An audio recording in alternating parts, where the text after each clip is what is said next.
So, sige, amad to yapan kibali.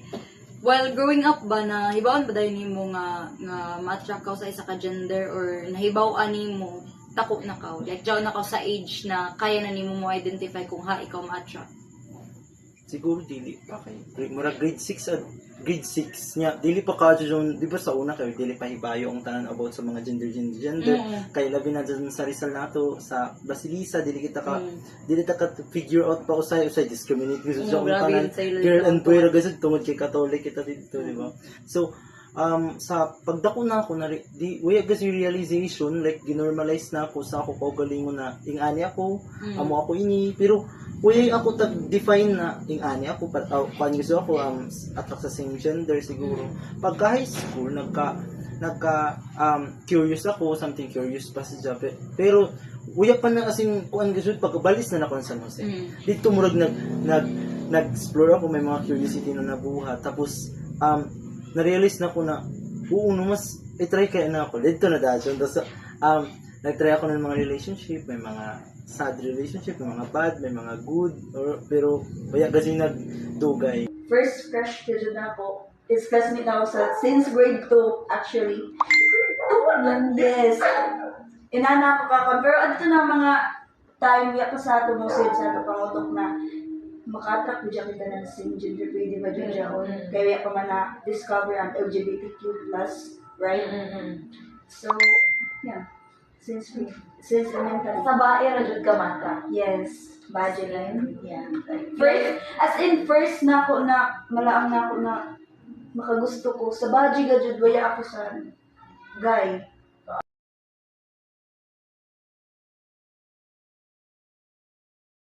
Oo, ma-feel ni mong discrimination sa in terms nan like religion, in terms sa like grabe ang beliefs na nimo family sa like maski ang beliefs ra lamang sa pero dili man sa religion sa yung beliefs gani sa kaugalingon gud so nila mga dignity nila o dignity na dili pwede mabahida na jay bayad sa family nga na something pero growing up limang gud ako as in super showy gud sa family na ako na yung ani ako like ginormalize gud ako na ako liho ko na ako binag amor gani sa ako family amor sa gawas like nga na gani like Uya man nag-question sa ako nga nung ingana ko mga lihok nga na gani tapos pagabot sa gawas kay murag ang mga tao sa dito sa labi na sa San Jose uya mo gipaki sila kung ano imo buhaton pero sa school uya pinaka sugod siguro sa atong pag-transfer na ako like ginakulit-kulit ako na ako mga classmate gina like marag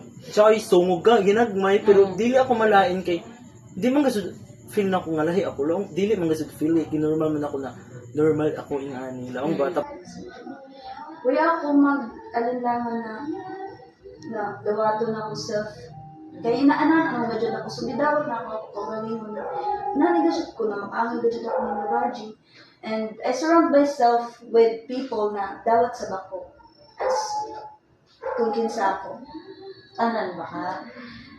some of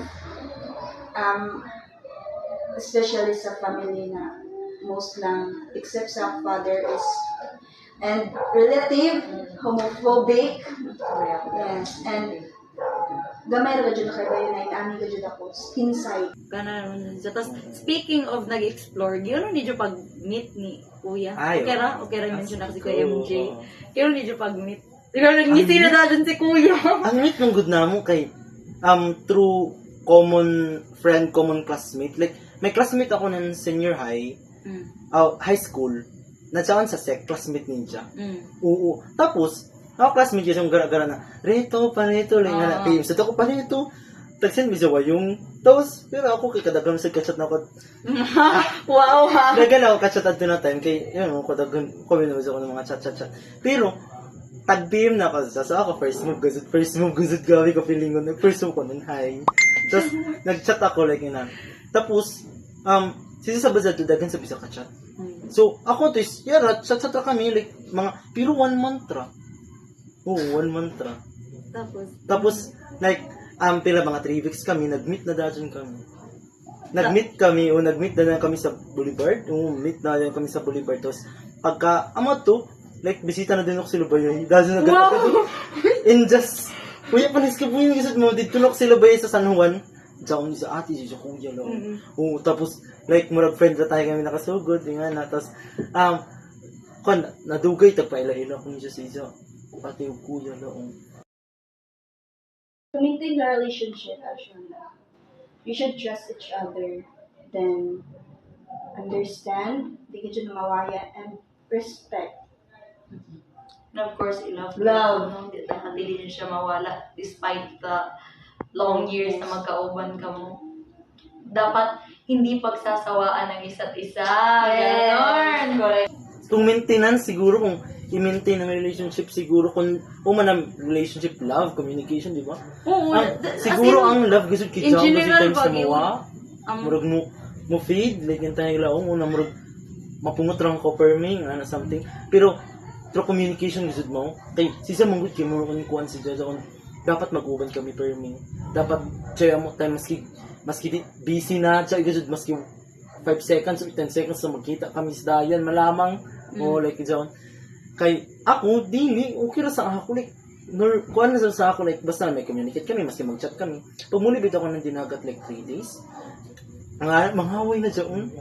Kaya dapat kung magkita kung kamilo nga na ba, joy sa nga na. So, pag i-maintain kasi ang relationship mo, itong, kuhan more on communication goods siya, tapos, dyan, muna dyan tawag, like, kailangan, makasabot ka muna, mapaubos ang isa.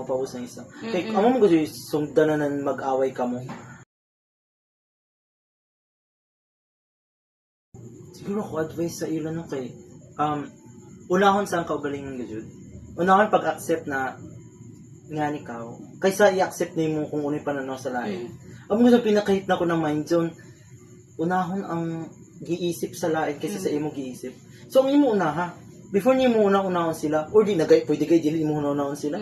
Unahan rin mo kaugalingon ko unsay gusto nimo, unsay gana para sa imo, unsay gusto nimo sa ingani, buhat kay imo mo jung kaugalingon. Embrace your true self, and people's opinion doesn't really matter actually. Yes, embrace nimo siya, and ipakita nimo na inani ka jud ka. Be proud of yourself. Yes, amo ya ko na-learn. Hey, thank you so much. Kuya Amor, thank you ya.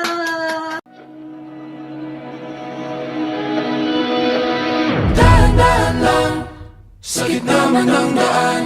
Mga saglit na inilikha, kakaibang tama nang sinag sa iyong kutis na kayo manggiyosan ba ako dinadala? Bawat ngiti biglang nabura, iyong naipinta. Hiwaga ng iyong tingin nang naalipin, kahit saan man madala. Di pinaka